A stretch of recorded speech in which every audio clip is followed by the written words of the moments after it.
welcome everyone to today's Tuesday Times Roundtable. It gives me great pleasure, as it does on a weekly basis, to introduce our moderator for the day. Deborah Mays Pane, PhD, is the founding president of the Eradicating the School to Prison Pipeline Foundation, also known as E-SToPP. E-SToPP is a 501c3 non-for-profit organization dedicated to building a grassroots network of schools and educational opportunities for at-risk youth or youth who are already involved in suspension, expulsion, incarceration, and or to family, school, and community members reentering from incarceration. For over 20 years, Dr. Pane has been a teacher educator, curriculum developer, and researcher here in Miami-Dade County from elementary through the university graduate levels. She was a reading teacher for 9 years at Troy Community Academy and was the 1998 Teacher of the Year for Miami-Dade Public Schools Alternative Education Outreach Program. Her research agenda focuses on transformative literacy and teacher education, power relationships, and qualitative research methods. She has a book, Transforming the School to Prison Pipeline, Lessons from the Classroom, by Deborah M. Pane, clearly, and Tonette S. Rocco, my professor. They wrote that book together. So I'm very glad that Dr. Pane is here. And if you don't know what all this school to prison pipeline stuff is, that is all throughout her bio, you'll know within the next hour, I suspect. So, Dr. Pane. Good afternoon. I love to meet with people and talk to you about the school to prison pipeline. However, I also love to do this when I'm with kids in detention or, teacher education classes or wherever. I really need to know what you're thinking and what you know and what you wonder about the school to prison pipeline. In this case, it's just I think I dream the school to prison pipeline. It's just something that's just unbelievable to me. So I hope we can get a lot talked about today. The way I would like to start is to ask you, I'm not sure if you have, but you were given an article entitled Race and Discipline in Spotlight After South Carolina Officer Drags Student. So I was wondering if it's possible, if as many of you as possible would just tell us what you think this is all about. What does this have to do with school to prison pipeline? What happened in this article? What's going on? How did it affect you? Like, I don't know if you read it, but even by just hearing the headline, that an officer drags a student and race and discipline were sort of talked about after it happened in South Carolina. So can any or all of you say something about what this meant when you read it? Hi, I'm Evelyn. So I'm reading here, and a line that kind of jumps out at me is a question here. It says he deflected a question about the role of race, saying Deputy Fields has a black girlfriend. What does that have to do with the way he treats people? Like his personal life and his work life don't really necessarily have to mesh in an article about something like his workplace misconduct. So it's kind of weird. I understood that he was trying to say that he's not racist because he's in his own personal life he has a black girlfriend. So the actions he took, it's not because he's in his personal, he's not racist. So I'm having a black girlfriend. Is stating that I'm not racist. Right? Okay. And somebody else over here? Somebody else raise their hand? What else? What stuck at it?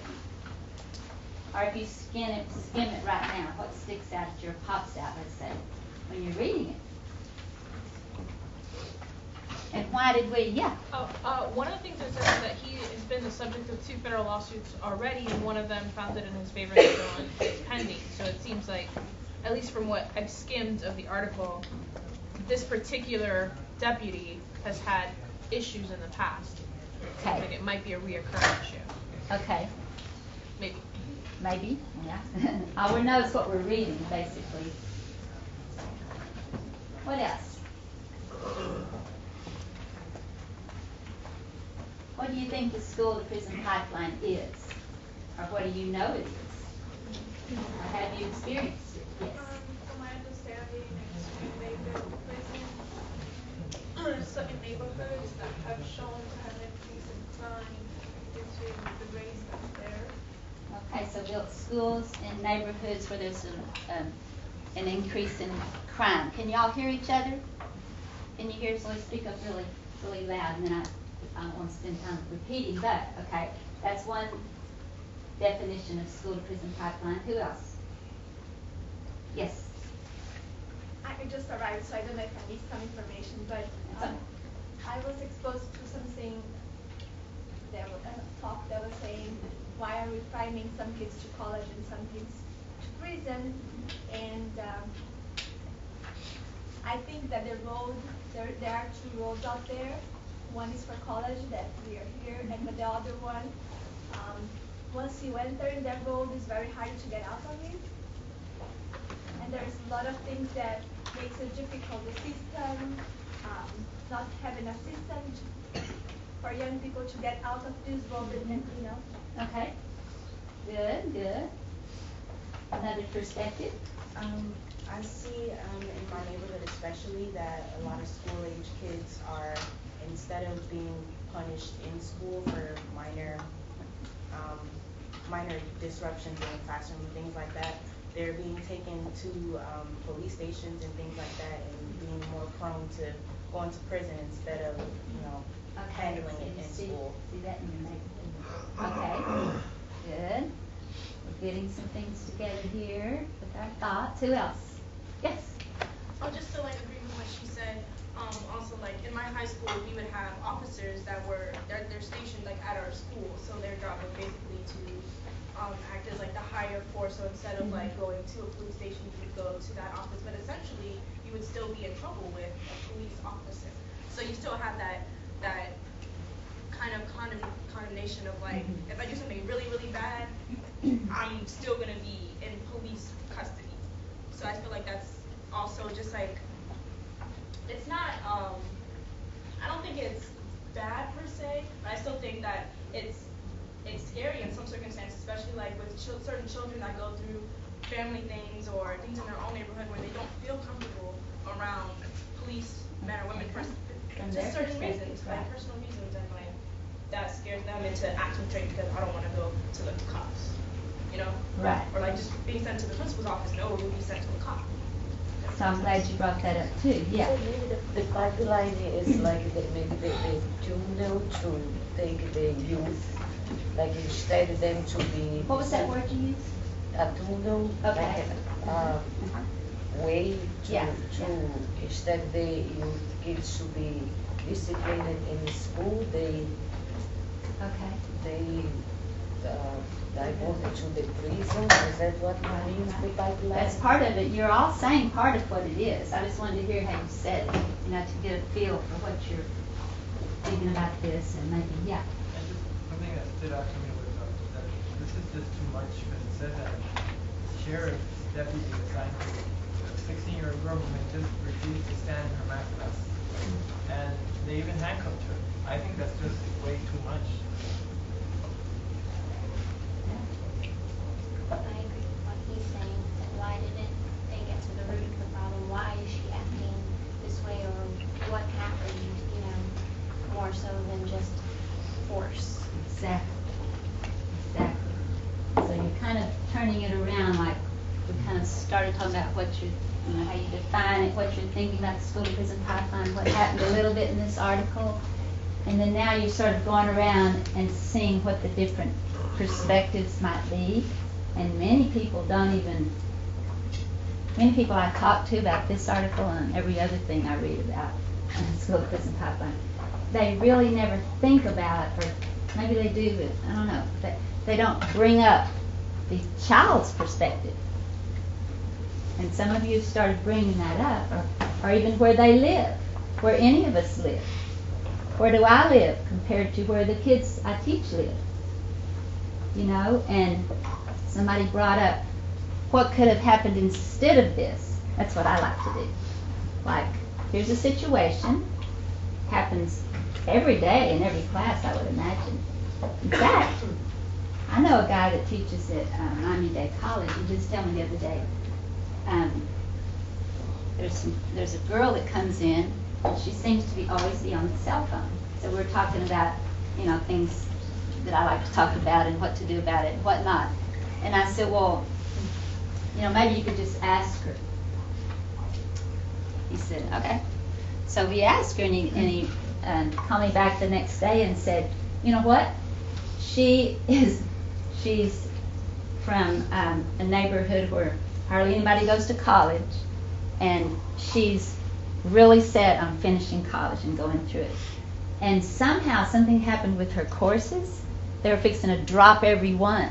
And so she was texting and messaging or whatever, emailing, whatever she was doing on the phone for 3 days to try to not have her classes be dropped. And he just said to her, well, I'm glad I asked, instead of calling in the troops, wrestling her down, and maybe it has happened in college, I don't know, but like this. What was wrong? What was going on? Why was she on the phone? We don't know. I don't think it says in here, but my point is, whoever brought it up, that honestly, I'm sort of weird because I think we can always solve every problem. I know we can't, but I like to think that. How can we solve this problem before it ever happened? So, and that happened to be what my dissertation was about. I'm just so set on it. And that's why I started Eradicating the School-to-Prison Pipeline, because we can get to the root of the problems. We can. It takes a long time, and it does have to do with race. It does a lot. I found that many people either ignore it or don't want to talk about it, or are racist. They don't know it, or they something, just something. I don't know what they are, but many people do not think, well, where do I come from? And I know where I come from. I'm privileged. I am. I'm white. And when I walk into the classrooms, to get with the kids, they'll give me like 2 minutes to see if I'm for real. And I am. So they end up liking me most of the time. And if they're mad at, if they don't want me at first, we build a relationship. That's my whole point of what I do. So, obviously, I don't think, from my perspective, as a privileged white female, oh yeah, I'm a female too. So, that the teacher and the student probably did not have a relationship at all. You know what I mean? She probably didn't know anything going on. And if she had it, I don't think she would have had to call the troops in. And then the policeman that came in, or whatever he's called at the school, probably didn't know the child, didn't know the teacher, maybe, I don't know. I'm just saying what could be a scenario. And so they're all like trying to, do what, retain power of some sort, or retain their esteem, I don't know. But I really believe that we can get to the root of the problems. And I hate to say, many times it does have to do with race, because if I had never come to that school after I got my master's in reading to be hired as a reading teacher, I got hired, and I don't think I was naive, but I didn't know where I was going to go teach. And it turns out when I got there, every child, like somebody mentioned, here they're high schoolers, so every child was black. Every child had been kicked out of school, which I didn't know happened. Honestly, I didn't know anything at the time. Every child had been through the justice system. I surely didn't know that. And every single child was in this school that was for kids that had been kicked out in the justice system and were trying to do what the judge told them. Someone else mentioned that there are schools out there, and that they don't have to be in the neighborhood the kids grew up in, but sometimes they are, many times. But they're there, and they're for the kids that, they're just going back and forth. And I would see kids come in and out, in and out, in and out. So if I had never taught at that school, I may still be over there in my neighborhood going to school, my kids did good, they had a little school, you know, and all the stuff that just was not separated and isolated from anything that became very important to me once I was in there with it and I could start seeing. I wanted to ask, I'm not in the education field, like I'm just starting to take classes, but I'm curious, like, when did it become acceptable? Do we ever accept that those treatments for the kids in school? And second, Acceptable for what? is this like even like moral acceptable to treat the kids that way, like with law enforcement when they are in school? And second is that when are the teachers instructed to use the law force as a resource instead of behavior, more like dealing with behavior issues? Well, a lot of this, you're bringing up the political, the economic, the cultural, all these historical, you know, everything sort of fits together. It's not just a one item topic. It's multifaceted. And over the years, I'm not sure if you've heard, if you're not in the education field, you probably have, like No Child Left Behind, or any of these things. They pass these, the acts, the education acts, and that they pass them because of what's going on at the time and what they need to do to make things work in the schools. And so it kind of, you know, you see things happening because of the fact of the legislation. It's kind of mixed together. So the morals kind of, as you were talking about, kind of go out the window because you have to retain the right scores on your tests. You have to retain this, that, and the other because the mandates are sent down. So then people just, you know, they have school discipline policies, for example, set in the schools, and they may sound good on paper, but if you get in there, I'm sure this school had a school discipline policy, and they probably didn't say that, but when you get any law or act or legislation off the paper into the place it's happening, it plays out totally different depending on who's there and the people interacting. And that's where the relationship building is so important to me, and we'll talk some more about that. Yes? I kind of wanted to fast forward a little bit because you were saying you think every problem can be solved. That's so, a utopian, and I right, think it, but... Right, I understand. Yeah. So how do you take a student who comes from a quote-unquote bad area, poorly educated area, who is treated in a discriminatory manner? Mm-hmm. How do you give them, or how do you encourage them to keep going? How do you encourage them to, I mean, you can't just say you just got to act better because it's going to happen. Like what do you do? That's a great question, and I have some things that I've tried to start doing with E-SToPP and a group of people in my path. And like, there's not one answer, Right. but it does start.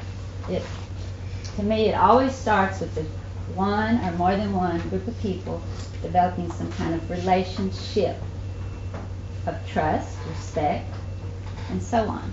Now, that's pretty broad, and we'll shrink it down to teeny tiny in a second. When you say group of people, would you say as a group all these students together the ones that have some problems? Well, it could be that. I was going to actually get to that, because that's where I am myself. That's where I was that day when I walked into the school, and they all had these similar problems. And so I came in saying, okay, I know how to teach reading, I know this, I know that, I went to school, my kids did, and blah, blah, blah. My husband and I went to college, and so on. And so I'm going to teach them. I'm going to tell them what to do and all this. That didn't work. It just blew in my face. So finally, I started just listening to their stories. Listen. And we pretty much just had to do that. And that's where I started learning that you have to listen to each other, pretty much. So I have some things I can share with you that E-SToPP does that I invite people to join us in as those groups of people. And one of my first ones and the longest ones we started with this, are in the detention center and the correctional center for youth. So I do work with groups of kids. It's always in a group. I never did like to pull out stuff, but we work with kids in groups, and we do certain things, and I'll share with you a couple of those things. But first I want to see what else you want to ask me or talk about. Why are you here today?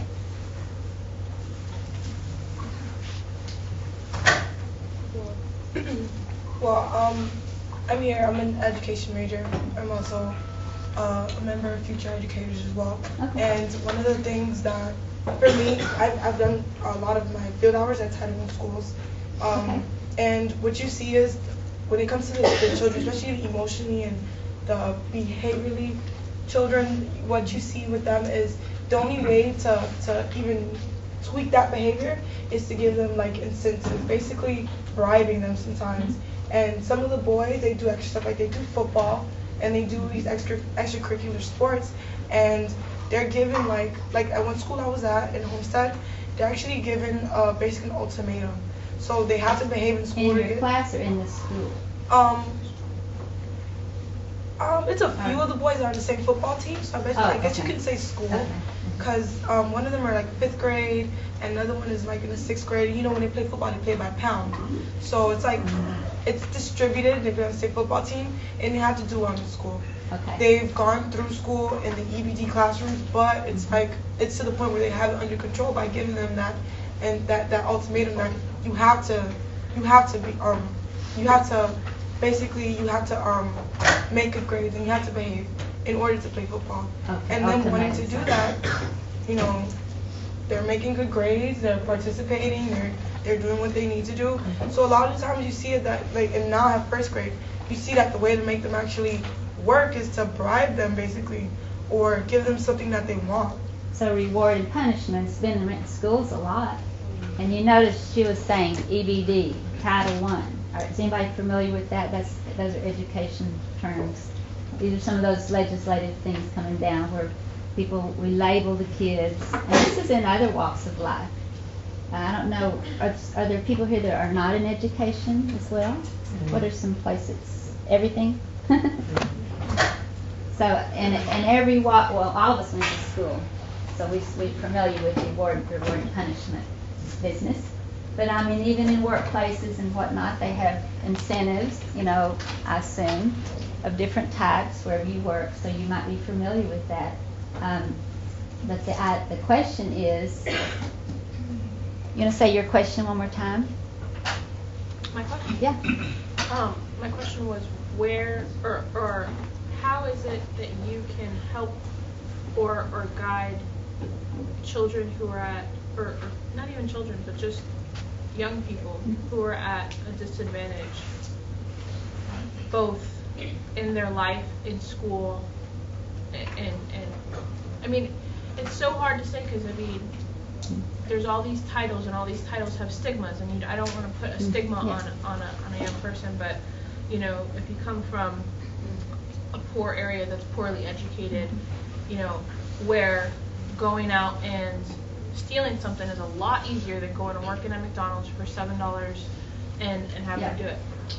You know, or where your test scores, they kind of just give up on you anyway. If you don't read, they're just going to pass you anyway. So how do you encourage a student to push forward past that? That's a really hard hurdle to jump over. I have to share, but she's looking at the broader picture, like where people grow up, where we teach. Yes? But with that, I don't know if you know, well, I'm from Miami. I'm a Miami native. I've lived in Miami my whole life. I don't know if you're familiar with it, but you ever heard of F5? Those boys who play football for Booker T? Look where they come from. They come from like Overtown.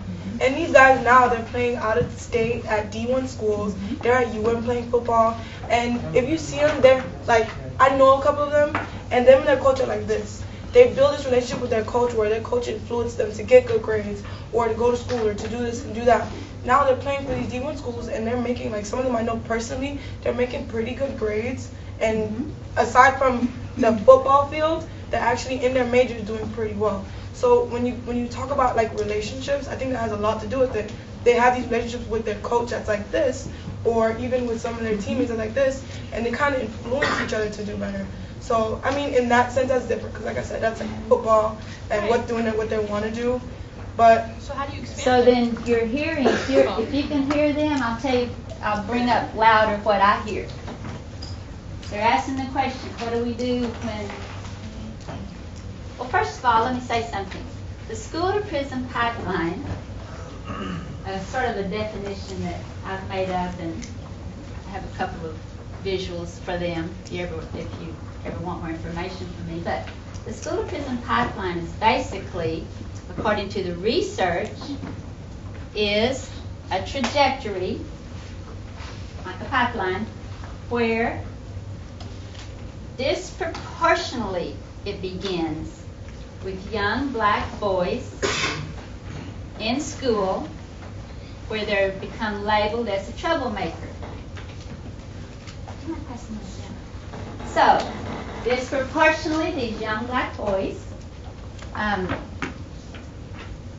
they're labeled as a troublemaker, and then they start getting kicked out of class, kicked out of school, expelled, truant in the juvenile justice system, and disproportionately, they end up in adult prison. And disproportionately, does anybody want to say what that is? Do you know what that means? Disproportionately? I would say like they put different groups of people together with different like personalities, and then they expect them to like recover or rehabilitate. Basically, we're babysitting. Okay, so then she's sort of insinuating what disproportionately means. Of certain groups of people, let's say there's this many in this, we're doing it by race right now. If there's this many black, this many brown, Latino, if there's this many white, and so on. Of the ones that are black, more of those, way more of those, by size of their group, are in the school to prison pipeline than the other races. So the white, I hope I'm explaining, it's kind of hard to understand to me, or to explain, but the white group may have this many people in it, and only this many go to prison or school to prison. And the Hispanic or Latino or brown, whatever you want to say, there's a million. I know there's a million different places they're from and all this, but we'll make it simple, I hope. Of that many, it's growing, but a little bit more of them maybe in prison, but of the black, most of them are. Many, many, many, many of them are compared to how many exist in their subgroup. My understanding of disproportionate is like, let's say that the same amount of students from every group commit the same crime, offenses, whatever you want to call them, but only certain groups are being punished versus others. But there's the same number of offenders in each group, no? That would be like the same kind yeah, of that's another way of looking at it. So, yes. It's like I said, like I was listening to one officer. He was saying like about this minority group, is indeed racism, indeed he said like I do not pull over somebody because he's black or white. Yeah, it's a viewpoint. Yeah. I put this person over because he ran the stop light, and then when I stopped him, he said, "Oh, you put me over because I'm black." The officer said, "No, I put you over because you ran the red light." Right? So it's a little bit complex. It's very complex, and it's really just not one answer. If I may say, I have to confess that I'm a little bit disappointed with the system. It's like right now I volunteer for the Miami Children's Courthouse as a guardian ad litem. Indeed, one of my kids, she was 11 years old, a black girl. She was in the with the caregiver, which was her aunt. And she had the problem of stealing and lying. Okay. And I was her guardian, right? So I was trying to save the child, of course. try to maybe enroll her in a program. I did not find like it. I thought about the scary street because I studied criminal justice, so I learned about these programs through my classes, as well as the Guardian Ad Litem program. And the scary straight, I know it's not been a successful program. Actually, it has a opposite effect on the kids. So they did not like it. I could not. I had no option with the big brothers, big sisters. But what Actually, they can you did. go to the first slide? Go ahead, and then I'll tell you what. They did is what I was gonna that just diagnose her with ADHD and let's keep her meds safe. Yeah, so the Maybe point, I you- think the idea is what she's saying, which we've worked ourselves into with E-SToPP, and I'm not for sure that's why you're here too, but we have, if you go up to the first This slide, is Paul. the, that, this We is the have, first. and I think I may have passed out some papers about it. Two things. This one? Most of the kids I met when I was teaching are that are really, really highly at risk of being in the school to prison pipeline, or maybe already are, This is- live like this. And if you didn't see this article before, you can read it, and it's really traumatic that many things in your life when you wake up are just happening to you. That it's just like overwhelming. And I see this, talk to the kids about it. I know, and I've gone to their communities and whatnot, and it's true. This is true. The kids that are in one of the correctional centers we go to, they have been involved with guns. The kids wake up every day, even if they haven't been to to these detention centers or wherever, and there's guns shooting every day, all day long. I mean, it's like unbelievable to me. It's very traumatic. So the research says that if we want to do something about the school to prison pipeline, then we need to understand that their lives are full of trauma. So we must be able to work with them and relate to them knowing this. One way I do that is, for example, is that when the kids come into the classroom when I was teaching, or maybe even now in the detention centers or wherever we work with them, if they come in with a certain demeanor, or they come in with their hood on, they go sit down in the back room, lay down and go to sleep, I will never yell at them. Nobody should ever be yelled at because of that. But we need to understand and find out why. And then draw them into our, what we call our critical community of practice. Some people call it our restorative circle. These things work. Draw them in. And it may take so much longer than you wish it did if you have a goal in mind.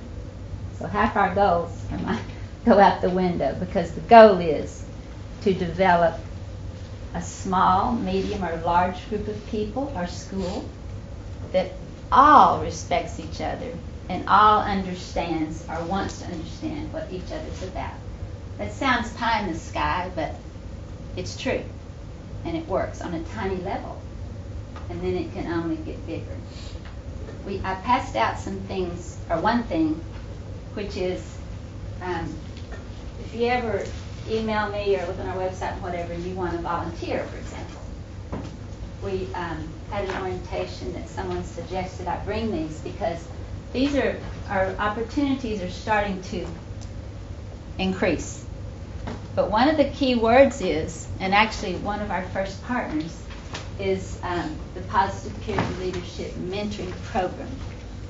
We partnered with the director of them way early on, and when he said at one of the walking one-stops, which is one of our opportunities, you go into the community and you survey and meet the residents. It's very organized, and that's another story, but I can explain more later at another time. But whenever I heard him say in the introductory of one of the walking one-stops, does anybody, we're going to start doing this with the juveniles. And of course, I raised my hand because that's what I was waiting for. So I started out with him going into the Juvenile Detention Center and the TGK Correctional Center. And there is a certain philosophy of working with people that he and I agreed upon.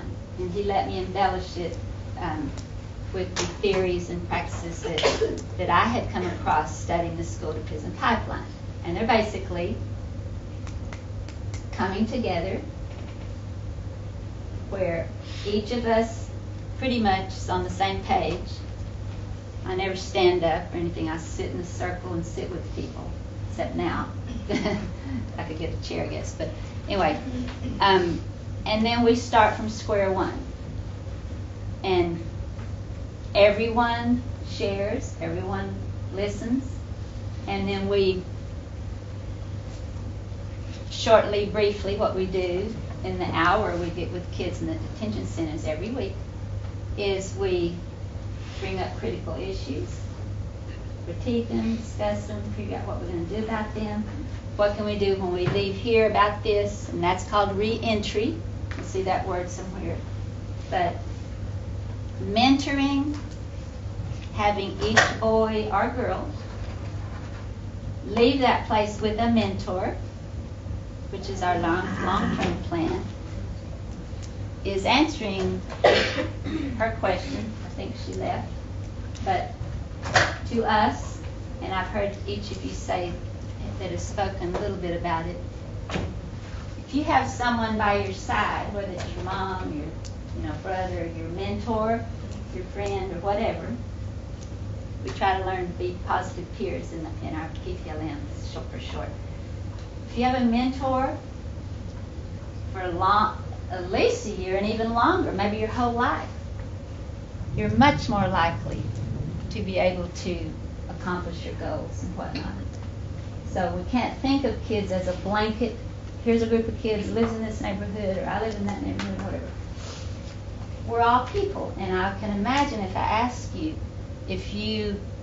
who's your mentor, or who's your person that, has helped you register for college, or whatever you do on a daily basis to get where you are, probably there's someone, or maybe there's a couple of people. But in this case, the kids we work with that are in the school-to-prison pipeline, and our goal is to help them re-enter and go to their school, get back with their family and whatnot.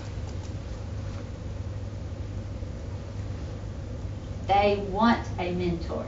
They want someone that will be there, they can call, that can do these things with them. We're planning and writing grants for programs that do it officially and organized so that nobody's left alone. We all do these things together. It's really neat. It's really neat. Now, there's a list on here of some of the opportunities. They seem to change constantly, but the two that we do every week, and I consider as volunteer, like I said, are the detention, the Tuesday volunteer and the Wednesday volunteers at the Detention Correctional Center. You observe, you learn to co-facilitate, we do it as a group. I'm always there at the moment, and you have to get a background check. Some of the ones in the community, you do not. So there's ways to start eradicating the school-to-prison pipeline with us. You can go through the process of getting a background check, turning in an application, doing all this stuff, and it takes a little while. Or you can start out at a walking one-stop or somewhere else in the community. There's several things we do. You can start coming to our trainings for to be a positive peer leadership mentor, re-entry mentor. So that will be coming soon, hopefully. And if you want to learn how to do that and work with us together as we walk through it and learn, I call it experiential learning a lot. But then that's a long-term thing. So it just depends on why you're here, what's in your life, and what you want to do. We have some Freedom School summer programs in planning, where we'll be actually working in the public schools in the summer. So we're sort of everywhere. We will be in whatever you feel comfortable with. But I wanted you to know that this one takes the longest. I mean, if you're a teacher or you volunteer to school, I think you have to do some kind of background check. I'm not for sure if it's this kind. But anyway, that's some of the opportunities that we do as far as eradicating the school to prison pipeline. So what questions do you have for me that we haven't gone over? Because I tend to rant and tell my story about the kids I taught. This program is like it looks like the same one I do already for the garden at light, right? That's like very part of the system. There are different systems. That's part of the juvenile justice system where you can be someone's guardian. No, it's actually the children and families, right? Or maybe both. Yes. So there's systems that kind of should work It's together. required by law actually for a child to have the Kind of like a mentor. light, and that they Right. when they go through the judicial process. Court, and you're with them by their side And too. then the court appoint a guardian ad litem, and then you. It's like the same thing like when they have somebody who can support Right. them and Yes. who can watch them Right. and who can be there for them. There is a mentor type situation. The bigger piece of E-SToPP is that we have a big vision with all these little pieces that fit together towards building transformative schools that do this as a school or a system. We applied to the Execute Super School project, but I doubt if we'll get it. But you never know, you got to apply. But we have this vision you can read about, and all the pieces fit together, starting with the tiny circle. I like to think a tiny circle of people that are kids or whoever's we're doing it with. So we can start in the detention center with this group, or we can go to the Freedom School and have interns from the university and kids and whatnot. We can go to a whole school. So we have this vision where it's educational, because transformative education can change your life, because you look at it as a whole and holistically. And I don't know if I'm speaking in not clear enough now, but I want you to know the difference between finding one little program that does one little thing and having a larger vision that it all works together and you can get involved in different ways. Yes. So I have a question Okay. about starting an organization. Yes. Because I imagine that there are people in this room that maybe Very have good. other issues in society and Yes. the community that they're as passionate as you are Yes. about the school to prison pipeline. And so I think Good question. starting your own organization or Yes. program is a scary endeavor, and one that Yes. needs to be balanced with all other parts of your life. And I'm wondering what that experience was like in the beginning to decide to do that, and what it's like today to embark on such a socially entrepreneurial venture. That's a good question. So when at some point towards the end of my doctorate, I guess it was, and I was taking teachers back and forth to school, and then I realized, wait, there's this thing, like you're saying, you get this thing in your head. There's this thing I just know I can do, or I want to do, and I have some experience with it normally, and what can I do, and whatever. So I thought, okay, I'll start a foundation. I decided. I didn't even know what I was talking about, so it's weird. So you can do it, I promise. Because I went, okay, so I'm going to do this. And I didn't know what to do, so I looked, just, how you search and Google, you ask for whatever. And then I came upon, which you may want to do, the nonprofit or not-for-profit or 501c3. So I had to learn what that meant. And what it means is you have to, according to the rules and regulations as well of this kind of organization, Florida in particular, you have to go to Sunbiz. This is Florida. I'm sure in other states it's different. And you have to, sign up. You file articles of incorporation. Well, what are those? So I called our lawyer, or some lawyer I knew, and said, what does that mean? So people kind of give you little, pieces of it. You start putting it together, but it's exciting because you can just start this thing like a baby. It's really neat. You have to have a mission statement or whatnot, but the articles of incorporation go to the state, and then the 1023 or something for the IRS. The EIN. Yeah, and then you get an EIN number if you're going to have employees down the line, which we don't. We're totally volunteer right now. But all these things, as you're writing grants, they may say a 501c3, which is what E-SToPP is also called a charitable organization. So that means you can accept donations or contributions of money legally, let's say, because I wanted everything to be on the books, because I had a bad experience with someone that wasn't doing all their stuff, and it just, it's just not worth it to me. I just need everything to be up there so I won't get in trouble.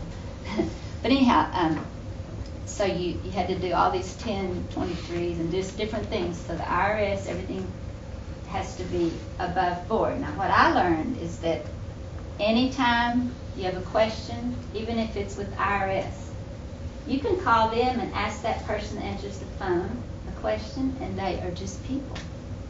It's unbelievable. I just hang up and go, well, thank you very much. So you feel scared, you know what I mean? That they're actually people. It's really, please remember that in almost everything that I do now, even you call something that you think is this, they won't even look at you or whatnot. But they do, they answer and they help you, and that helps a lot. When I realized that at one point, I moved along a little faster. But so then you have to have, in Florida, you have to have at least 3 members on your board of directors, minimal. Other states, I'm sure it's different, but so then I had to look around for who could be on my board of directors. And then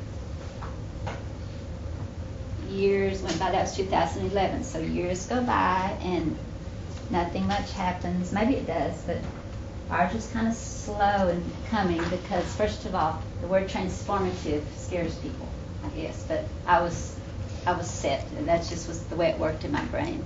So whatever you think your organization will be, stay to your mission. Somebody told me that once, and now I know what they mean. If you start switching your mission around, then you get confused, and all of a sudden it's not yours anymore. People will come. So you started in education, right? Yes. But then, did you have to have any other background to pursue this, or? No, actually I don't. No, you can have any background. You can be anybody, I believe. I'm trying to think if there's something. They don't ask for your resume. you know what I mean? It's just you, and I guess that's it is entrepreneurial. Because you're just doing this thing, you follow the rules for it. There's 501c4s, there's all these different types of organizations. When you're listed on Sundays, even a business, like a for-profit business is listed. And so you have to do all that first, because later on if you write a grant or somebody wants something or other and you don't have that EIN number, or you don't have you're not listed on SunBiz, and you're not legitimate. So you have to become legitimate and learn how long it takes, and then you can move along. So your mission, basically, you start looking for partners, or helpers, or whatever you want to call them. But partners, when you get into partnering with either somebody like the juvenile justice system in my case, or the school system, or whatever systems you're into, your particular mission and vision might be. When you partner with people that are also another type of organization, then you can write grants as well. Now, I prefer writing a grant than begging for money. I just am the worst beggar in the world. I just can't. Some people are so good at it, but I'm more in the background, and I'll write. I'd rather work for it on that end. So Some people probably move along faster if they're able to do that, like a salesperson in a way. Anyway, so I don't know if that answered your question, but so, some of the things. Can you tell more about your about your experience with the kids and with this program that you create, and are you getting the results you were wishing for? Like, how is that going? Like, What happens and this happens probably in, I'm not sure about the school you teach in, it's a Title I. I was going to ask you, do your kids, you happen to see most of the kids, the same kids all year long? Are they gone? With the EBD class school? Like, do the kids pretty much stay in the school all year? Okay, where I was at, I started my answer your question. I started my field hours there, and I started substituting there. And the way they work with the EBD children, they actually stay in the same class together until it's a K through 8. So they actually stay together every year. Yeah. So that's called looping. I did that with some kids at Troy where I taught, and it was great because then you build that bond. But some, like in the detention center and in outreach schools where they're already in the school to prison pipeline, a lot of times they're gone. Like every day you get a new, a new child, and they're in and out, in and out. So it's hard to say. It's hard to answer that question because I had to change my idea of what was, quote, successful, or so I had to boil it down to, and that's probably why this even all started, honestly. I had to boil it down to, if this day we can do whatever projects, we did a lot of projects like drama club and infrastructures, that's what I was going to tell you. Infrastructures where they knew why they were coming to school, and it could happen right then and be successful immediately, like a play or a journalism project, things like that where you see. So if we could work together in this group as kids that were very animosity and like almost enemies in various gangs on the outside, if we can do that together here right now, then we have made good progress. Now the long-term goal is to leave the detention center as a child with a mentor and work with positive peer leadership mentoring E-SToPP outside in the same way for longer and bigger, like in a school. So, did that answer your question? Yes. Okay. So you have to be patient in my case. Now in your case, if you have another plan or goal in mind, if you're patient and you just wait, just keep doing your thing, whatever else you're doing, going to school or you're building your organization, and you're patient one day, and you stay to your mission, one day it will start happening. Because it started happening like now.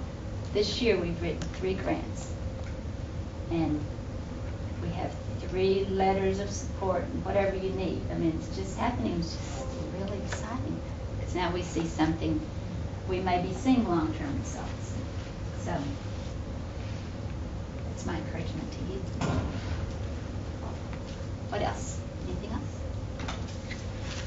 Would anybody like to volunteer with us? If you want to and you want to hand me your form, you can. Or you can look us up online. And I have some cards down here if you'd like those too. And you're welcome. We have fellowship. We work with the Southern Education Foundation as well. We're getting our 2nd fellow. They provide them a stipend. They come here in the summer and work with us on research and whatever else they want to do. And we have course credit internships. Your different departments probably work with us, or we will sign up with them if you want. And there's just lots to do out there, and it's exciting, and I wish every one of you would come join us. With that, I'm going to thank Dr. Pane for moderating, but I'm sure there's going to be at least a few people that want to come up and talk to her about getting involved, so I'll leave a few minutes at the end for that to happen. Yeah, you can leave your stack over here, or hand it to me, your things, and everyone has to give me notes. Yeah. But let's thank her for moderating today.